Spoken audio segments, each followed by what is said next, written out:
Okay. We are in Deuteronomy chapter 28 today. We've been studying the timeline of the book of Deuteronomy, which includes the happenings of the Exodus, Leviticus, and Numbers. Those three books covers a time period of about 40 years as God is dealing with the children of Israel as he's bringing them out of captivity. And the book of Deuteronomy is kind of like a summary of that time period of those 40 years. And it's a reiteration of the law, a second giving of the law. That's what the word Deuteronomy means. I've kind of separated the chapters of the book of Deuteronomy into three sections as we have here on the board. And actually it's going to be a fourth section that we're going to add because it lends itself for a fourth section. And as far as the chapters, we have divided the first four chapters as section 1, and it's the past. Because in chapters 5 through 26, that's when Moses is in the present, giving them the law in the present after he has already reminded them of the past in chapters 1 through 4. And as he's there in the present, in this chapter, is giving them the law, he's also telling them about the future, and that's covered in the chapters 27 through 33.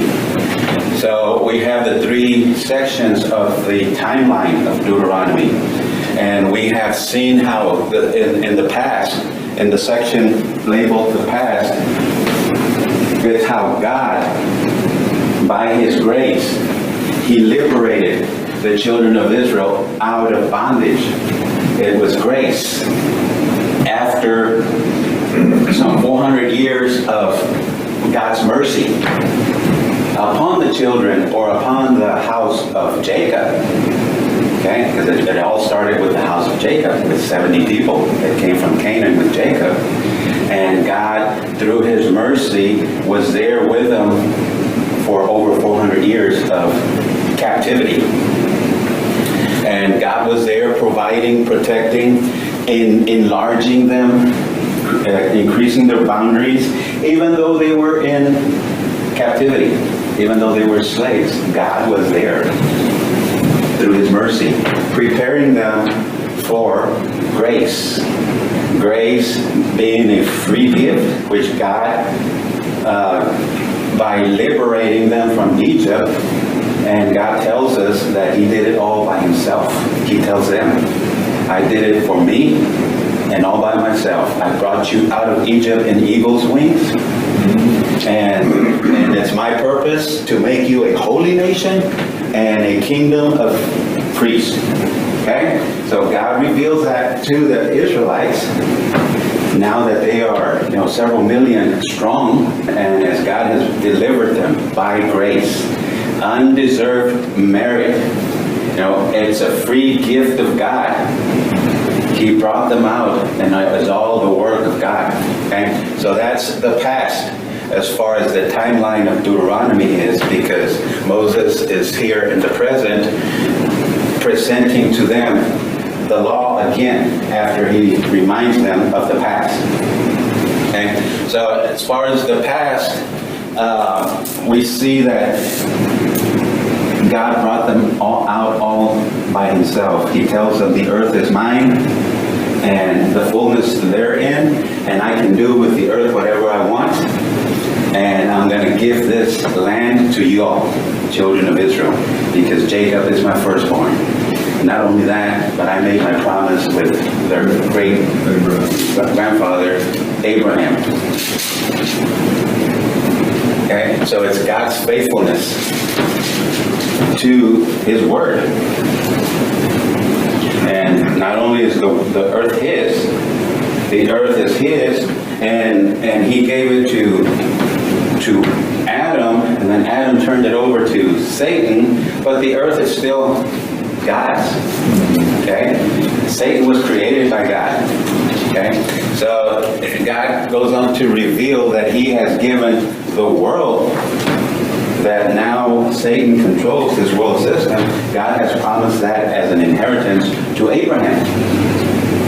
And the world to Abraham, and as an inheritance to the children of Abraham, he has promised them the land of Israel, which goes from the river of Egypt all the way up to the river Euphrates and the Mediterranean on one side, and then there's the Jordan Valley on the other side. That is the land that God has promised to Israel. So God started with Abraham, then went to Isaac, and Isaac had Jacob and Esau, and then Jacob had his 12 sons, and then they ended up in Egypt. Yes. Because of Joseph, right? And then they became Israel when they were leaving, or they're in Egypt? I believe they became a nation when God delivered them from bondage. God called them my firstborn. When he changed his name, not when he changed Jacob's name to Israel?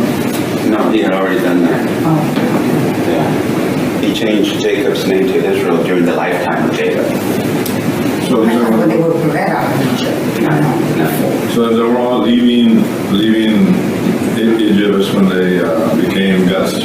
Yeah.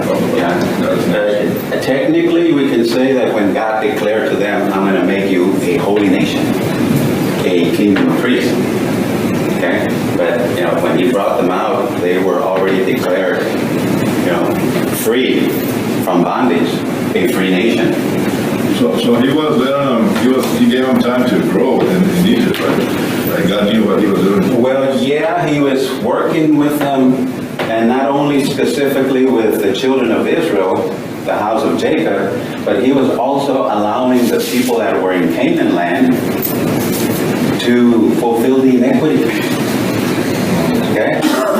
Because God was dealing with the Amorites and the Canaanites that were in the land. Right. Hoping that they would see the light and change their ways. But no, they continued in iniquity. All those 400 years that God was dealing with Israel, he was also dealing with the Amorites and the Canaanites and all those, the inhabitants of the land. And they didn't change. Their iniquity grew. And that's why we see part of the commands to the children of Israel from God is to totally destroy those nations, 7 nations that were already there. They were supposed to totally destroy them because God had already been dealing with them. And we see a teaching about that in Romans, in the first 2 chapters of Romans, where they knew God and they decided not to really care for God. They made themselves their own gods out of creation. And thinking that they were wise, they became fools. And God brought forth his wrath upon those nations that were in Canaan land, that were in the promised land. I have a question. So during the time when they would cry out to the Lord and the Lord said, even if you cry out to me and pray, or even if somebody else prays on your behalf, in other words, I will not hear them. Was that during that time when they were in Egypt, or that was during the time between Malachi and... That's going to be during the time that we're going to talk about today. Okay? Because we see the past, and it's God saying, I've done it all for you all. Now, I brought you by grace. You've been saved. It's a free gift. And so he brings them, and he liberates them, and then he gives them instructions, stipulations, or conditions for them to operate within the land, within this new freedom that they have just received, this liberty. God brings them and is going to take them to the land, but he's given them stipulations and conditions. Saved by grace, saved unto good works that God has already preordained for them. Okay? In their case, it's the law and the righteousness that was in the law, which we saw last week. The righteousness of the law was all about The what? The altar of stone. That was part of the law. Remember? That was the righteousness of the law. When they saw the darkness and the thundering and the lightning and the heat and the trumpet blowing and the earth was shaking and the people were terrorized and scared, and then suddenly there was the calmness and serenity of the altar of stone. And it was all a package deal. The law and the altar of stone was all together. And the altar of stone was the righteousness of the law. And the altar of stone. The altar of stone, that was part of the law. That was their atonement, because God knew they were not going to be able to keep the law. So with the law, God provided the atonement, the altar of atonement, the throne of grace. Yeah, so we saw that last week, okay? So there was stipulations and conditions now that they were free from bondage, and in the future, in what Moses is promising the people as a possibility for the future, there are blessings or cursings, and it's all dependent on them, on the people. We are now His workmanship, created in Christ Jesus unto good works, but it's still up to the individual. To them, it was as a nation. God was dealing with them as a nation, but it's the same process. And now that they were saved out of bondage, saved by grace, they're given instructions for them now to live, good works, but they had to commit to it. They had to come to the knowledge of the truth and do the right things. So there was life or death in the future, and there was penalties or rewards. Life or death, penalties or rewards. And it was all according to the big word, 2 letters, but big word carries a lot of weight. If.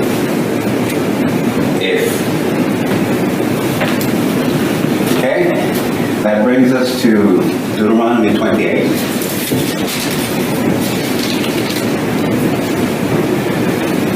Because remember that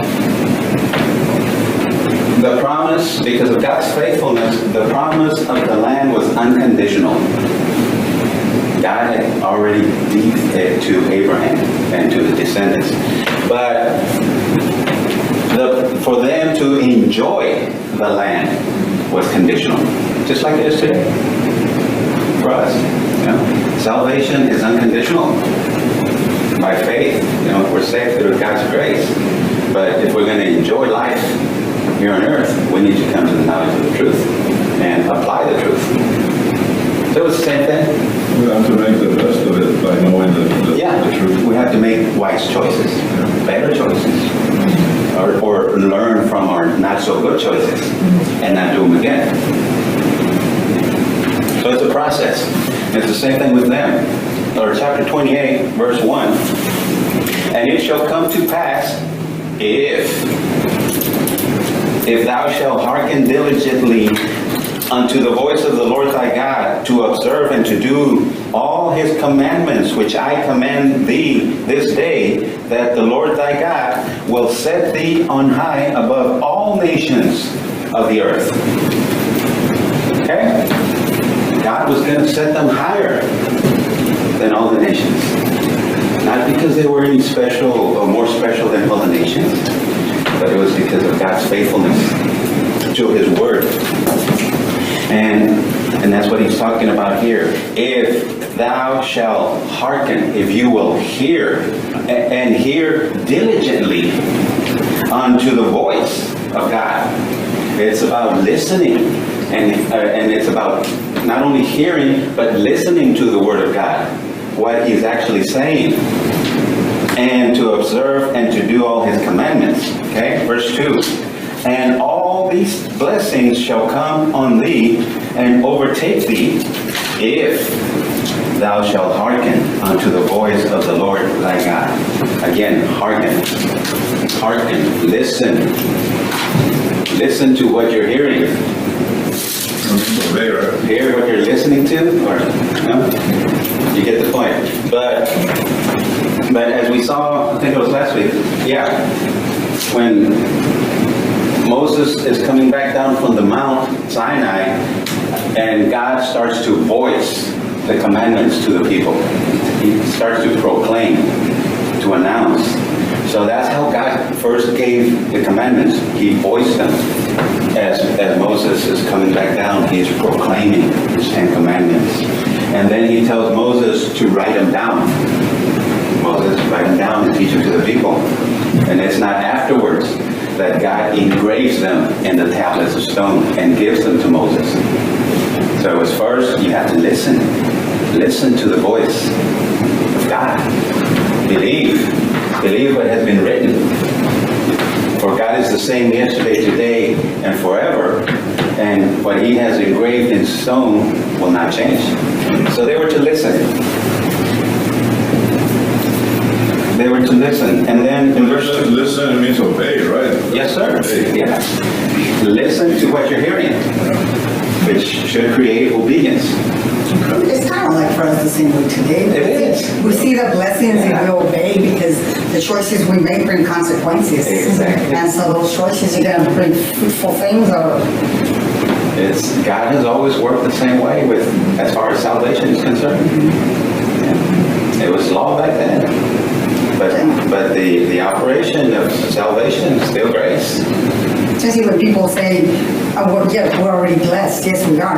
But then that's going to determine on our actions because the word of God is not by word only, but by power. The blessings. So by our actions, by our conduct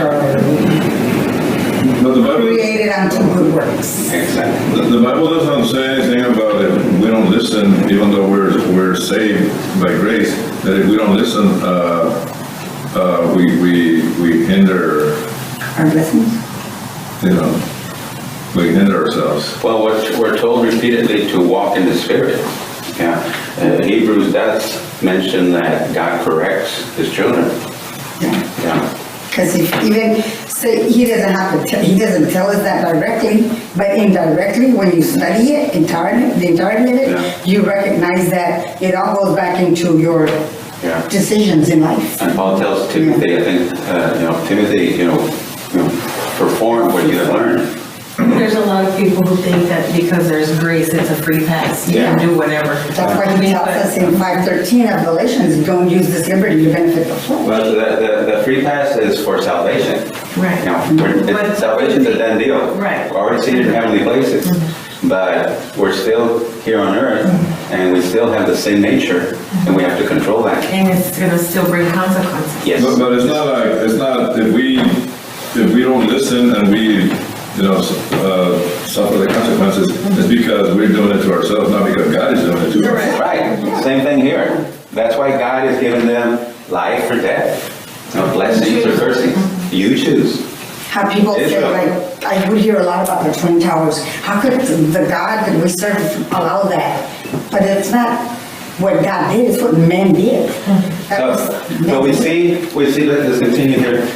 We see the blessings being announced by Moses here. And if chapter 28 and 29 is full of blessings and curses, and if you compare one to the other, there are a lot more curses than there are blessings, okay? Because in the curses, God goes into great detail, more detail. And the blessings is very, very simple.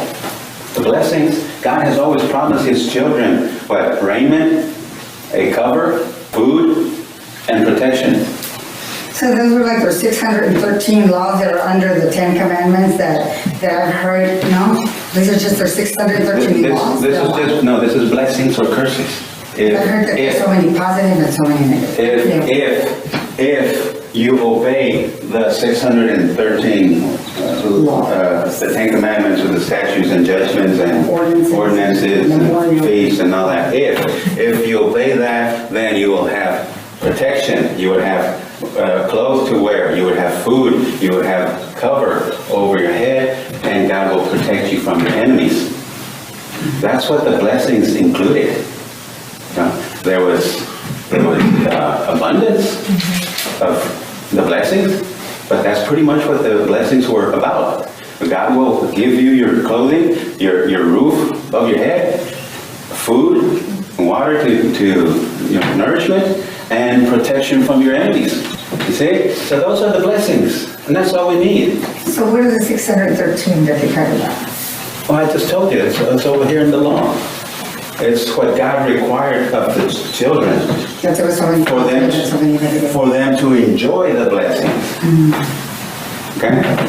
And if they don't obey the stipulations and conditions that God gave to them, now that He liberated them from bondage, if they did not, then it would bring curse. So then would that be like the ones that say like you can't eat defiled foods and shave your hair and cut yourself, and would that be No. all that? No, that's part of the Well, that's what law. I mean. Are those part of the 613? No, these are curses. Curses. If you do not keep the 613 that you're talking What about, are the 613? What law, area? all the laws, For what's all the law? Leviticus. Well, that's where that stuff is. Yes, that's part of the law. But that's what I'm asking you. Is that part But of I'm that? telling you that if they don't keep that, they're going to get cursed. I understand that part, but what I'm asking is like, the 613 laws that they're talking about, I understand they're the part of the law, They're- but are those the ones, do they consist as of those that don't eat defiled foods and all of those? Are those part of those? Well, that's part of the law, as far as what they were supposed to eat and not eat, if that's what you're asking me. Okay, but part of the curse is that they will plant and the land will not give them food to eat. Okay, but in the law there was a requirement or regulations as to what they could and could not eat. So it's two different things. Yeah. So see, well, that's what I'm saying. I guess then, okay, that answers my question. Because I that just falls didn't understand the under. question. Yeah. Okay, that, because see, under the law, there's 613 things, some positive and some negative. I read into that. And it's talked about how those are the ones that are like, you can't eat defiled foods, you're supposed to shave your head and one this way and do these things. And so those, you have to keep those 600. Those were the conditions and stipulations Of the law. to be able to enjoy the land that God was going to give them. Okay? Okay? And the fruits of their obedience would be life, abundance, But they would read. blessings. Okay? So Moses starts to voice the blessings. It starts with verse 3. Blessed shall thou be in the city. Blessed shall thou be in the field. Blessed shall be the fruit of thy body, the fruit of thy ground, and the fruit of thy cattle, the increase of thy kind, and the flocks of thy sheep. Blessed shall be thy basket and thy store. Blessed shall thou be when thou comes in, and blessed shall thou be when thou goes out. So the blessing affected everything in their lives. Everything and anything that they touched would be a blessing for them if they were being obedient to the righteousness of the law. I mean, that feels so good. That feels so good when you're living right now. You're not perfect, but you wanna obey God and listen to Him and live by His ways. Yeah. It makes you feel so better. It does. So better. You're at peace. Yeah, you're at peace, and wherever you go, whatever you do, you're at peace. But then you're seeing all of that. But did you hear what I said? Those blessings would be there. The blessings, the benefit of that would be there if they would keep the righteousness of the law.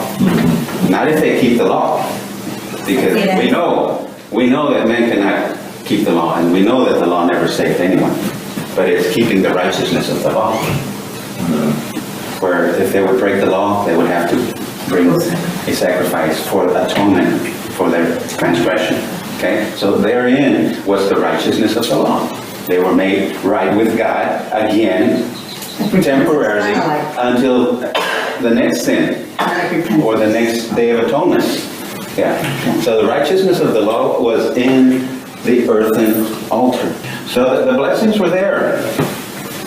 Anything that they would touch as long as they were under the if, it would be a blessing, a profit for them. Verse, where am I? Verse 6, verse 7. The Lord shall cause thine enemies that rise up against thee to be smitten before thy face. They shall come out against thee one way, and they shall flee before thee 7 ways. Okay? But the Lord will allow the enemies that want to smite you to come, because God is going to show His might and His protection to you, children of Israel. They will come one way, they're going to run 7 ways. If you are being obedient to the conditions, stipulations, so that you can be protected as you enjoy the promise of the land. So, the Lord, part of the blessing is the protection of the Lord. Not only the food, the clothing, the cover over the head, but the protection of the Lord. That the Lord would always be there with them and protecting them against their enemies. And can anyone quote Isaiah 54:17? No? A promise unto the children of Israel, because such is the heritage of the children of God, where it says, no weapon formed against me shall prosper, and any tongue that rises up against the children of God can condemn. Okay? Because such is the heritage of the children of God, because their righteousness is of God. Okay? The importance of having God on your side, the protection of God. No weapon formed against you shall prosper. So, verse 8, the Lord shall command the blessing upon thee in thy storehouses, and in all that thou settest thy hand unto. Anything that you touch will be prosperous. And he shall bless thee in the land which the Lord thy God gives thee. Their pantries would be full. Their barns over full. You know, their freezers full of bologna and wieners. Yeah. Verse 9. The Lord shall establish thee an holy people. Okay. The Lord shall do it. The Lord shall establish you. The Lord's going to make a holy nation, a kingdom of priests, if you keep the commands, stipulations, and the conditions required of you, children of Israel, so that you can become a holy nation that will be different from the nations around you, because you are a holy nation, a kingdom of priests unto the one true God. Okay? And by them becoming that, had they become a holy nation and a kingdom of priests, they would have affected the nations around them in a positive way towards Jehovah God. You know, instead, what happened, they were influenced by the nations around them, instead of them being an example unto the nations. It will come. So it's kind of like they got pretty close to that when King Solomon was. Well, yeah, we can say there was plenty of peace in the land during the time of King David and King Solomon. You know, David did a lot of the fighting to bring that peace that King Solomon enjoyed. Yeah. But they have never been a kingdom of priests yet. They will. There will be, with the beginnings of 144,000 of them, 12,000 from each tribe. Okay? But they will become a kingdom of priests when Christ returns and brings the kingdom and establishes the kingdom. Then they all Israelite men will be priests, because the law will be in their heart, and their ministry would be then to go and preach. So when God told Moses this about a king being a kingdom of priests, that was not supposed to happen before Christ, right? Well, they didn't know Christ. But yeah, I mean, we know the rest of the story. Yeah, it was prophetic. But they knew the instructions. they knew what God wanted to make of them, a holy nation, an example unto the nation, and they still did not obey. Okay? Verse 9, the Lord shall establish thee an holy people unto himself, as he has sworn unto thee, if thou shalt keep the commandments of the Lord thy God and walk in his ways. Conditions, stipulations of the 10 Commandments, 613 laws, judgments, statutes, if they obeyed. Verse 10, and all the people of the earth shall see that thou art called by the name of the Lord, and they shall be afraid of thee. They were supposed to be an example to all the other peoples of the earth by them becoming what God wanted them to become, a kingdom of priests, a holy nation. And that would entice other nations to want to know perhaps more of the God of the children of Israel, the God of Abraham, Isaac, and Jacob. And then the Gentiles would come. And there would be a blessing to the Gentiles from God through Israel, or a cursing. So it's like Israel feared God, and so God wanted them to fear God and become a nation, and so the other nations can fear them. Yeah, they're supposed to be an example to the world.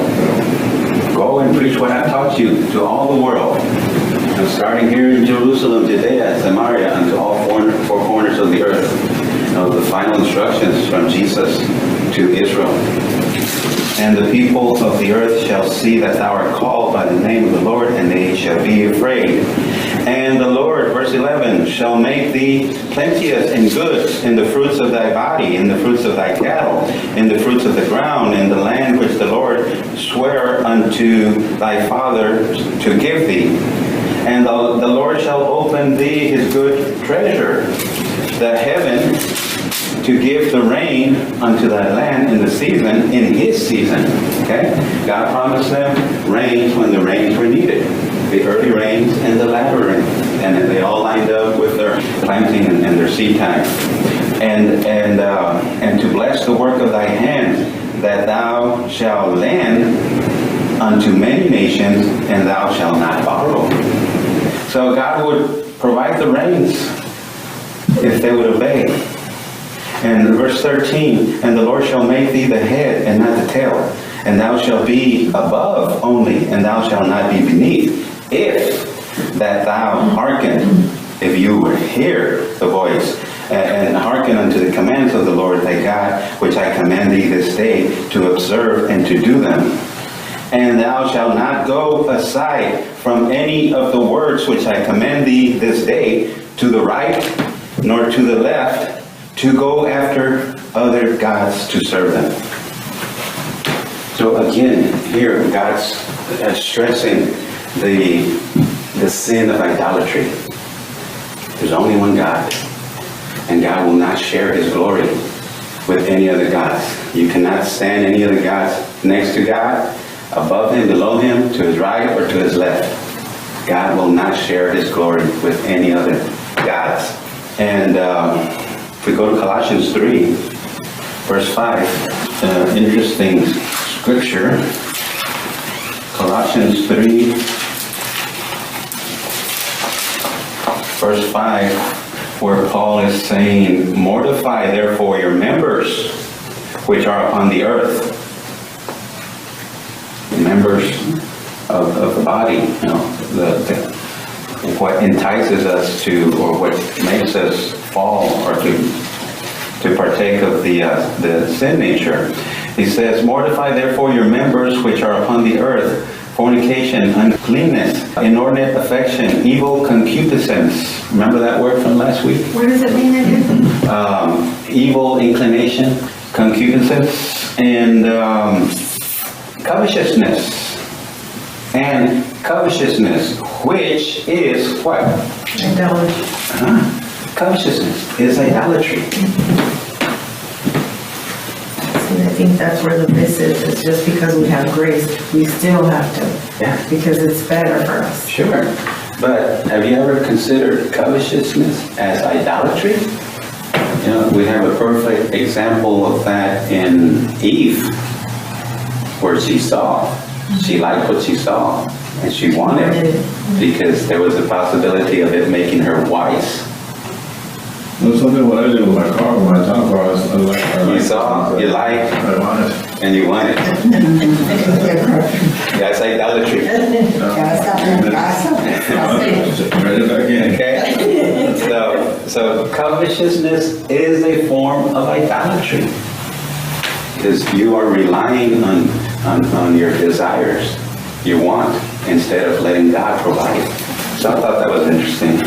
Anyway, back to Deuteronomy 28, we've seen the blessings. And then here, starting with verse 15, and pretty much for the rest of the chapter, and it's a long chapter, it's 68 verses, but starting with verse 15, but it shall come to pass, if thou wilt not hearken unto the voice of the Lord thy God, to observe to do all his commandments and his statutes, which I command thee this day, that all his curses shall come upon thee and overtake thee.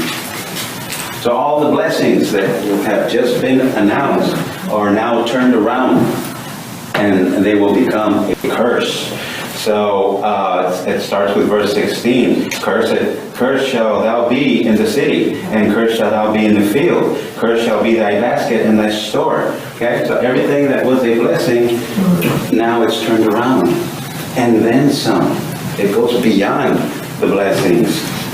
Not only, well, everything they touch will be a curse, but God is going to remove his protection. God will now allow the enemies to come and smite them, and they will run in 7 different ways. And he promised them, if they shall not, verse 22, the Lord shall smite thee with consumption, with fever, with inflammation, diseases, sicknesses. And he also says, I will stop the rain from coming down, and because I stop the rain, the dirt is going to get hard as brass, where you won't be able to produce anything. He goes on to say in verse 37, and thou shalt become an astonishment. When they were to be a blessing unto the nations, they would become a proverb, a byword among all the nations, whither the Lord shall lead thee. Israel will become a byword, a has-been. When they were great, they had the possibilities of becoming a great nation. They have become a has-been. Where are they, the nations of the world will say? What happened to them? A proverb and a byword among all the nations. And they will plant their seed, says verse 38. They will plant much seed, but they will not gather, because the locusts will consume it. 39, they shall plant vineyards and dress them up, and they shall not drink the wine nor gather the grapes because of the worms. And they shall have plenty of olive trees throughout their coast, verse 40, but they shall not anoint themselves with the olive oil, because the trees will not produce fruit. Yeah. He's not doing that with us. No, because it was under law. Yeah. We're under grace today. Yeah. Okay? That's the big difference. We punish ourselves. Right. Yeah. Right? Right, exactly. That's what I was going to say about the protection. How does that work, the protection? But yeah, part of the protection that God was going to remove from Israel, if we see it here in verse 49, the Lord shall bring a nation against thee from far, from the ends of the earth, as swift as the eagle flieth, a nation whose tongue thou shalt not understand. So God will bring enemies from far to deal with Israel and to besiege them, it says in the next page.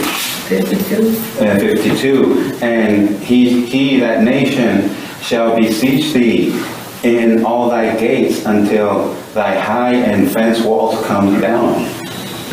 Israel, like Jerusalem, had a great wall around them, and they would feel protected in the city because of the great wall. And the Lord is telling Israel, your great walls will not protect you. I will send greater nations. And in the meantime, while those nations are preparing to besiege you, and you're locked up, you're holed up inside, you're going to run out of food, and then you're going to start eating each other. That's what it says in verse 53.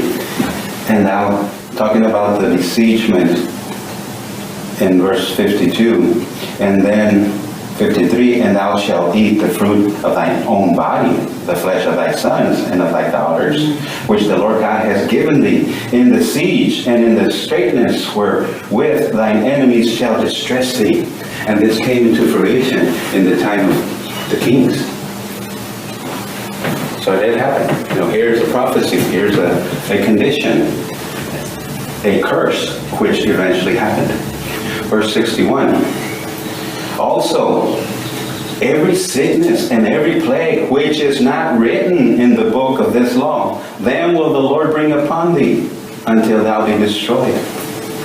So even new stuff that you know not of, new sicknesses, new diseases, the Lord will bring upon you.